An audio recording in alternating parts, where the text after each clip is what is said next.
Hi friends, இன்றைக்கி நம்ம சேனலில் நம்ம சீம்பால் எப்படி பண்ணுறதுன்னு பார்க்க போகிறோம். மாடு கண்ணுக்குட்டி போட்டு ஃபஸ்ட்டு 3 days இருக்கக்கூடிய பாலை தான் நம்ம என்னென்னு சொல்லுவோம்னா சீம்பால்னு சொல்லுவோம்.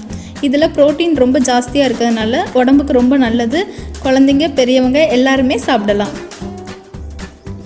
இப்போ நம்ம அதை எப்படி பண்ணுறோங்கிறத பார்க்க போகிறோம். தேவையான பொருட்கள்: 1/2 லிட்டர் சீம்பால், தேவையான அளவு வெல்லம். ஃபஸ்ட்டு பாத்திரத்தில் சீம்பால் எடுத்து நல்லா காய்ச்சிக்கணும்.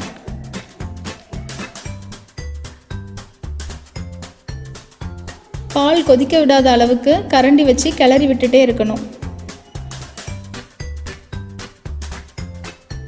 பால் கொஞ்சம் கொதிக்கிற ஸ்டேஜுக்கு வந்ததும் பால் தனியாக தண்ணி தனியாக வரும். அதாவது அந்த பாத்திரத்தோட சைடில் ஃபுல்லாக பால் தரைஞ்சி வர்றது நமக்கு நல்லா தெரியும். அது வரைக்கும் நம்ம கரண்டி வச்சு கிளறி விட்டுட்டே இருக்கணும்.